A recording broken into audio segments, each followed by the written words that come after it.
Hello, today we will guide you through how to use Designer in PowerPoint. To begin, open the PowerPoint app. This is where you'll access the Designer feature, which helps you quickly create polished, professional-looking slide layouts without having to build everything manually. If PowerPoint takes a moment to load, just wait until the main screen is fully visible before moving on. Once PowerPoint is open, go ahead and open the sample presentation.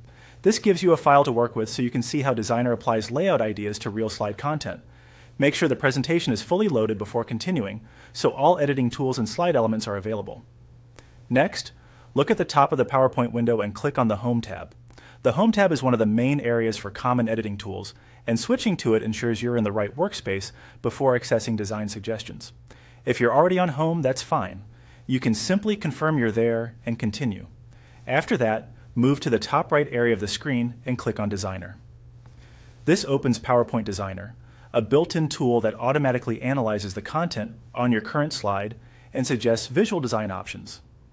Depending on your version of PowerPoint or your internet connection, the Designer panel may take a few moments to appear, so give it a little time if needed. Once the loading is complete, you'll see a selection of suggested slide designs. At this point, click on or select a sample design from the Designer panel. When you choose one, PowerPoint will apply that design to your current slide, helping you instantly improve the look and structure of the content. This is especially useful if you want a clean, modern layout without spending extra time arranging text and images yourself. As you review the design suggestions, it can help to look for one that best matches the tone and content of your presentation. Some options may emphasize visuals, while others may organize text more clearly.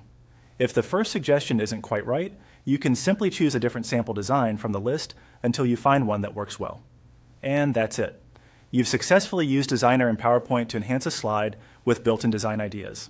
It's a simple feature, but it can save time and make presentations look much more refined with just a few clicks.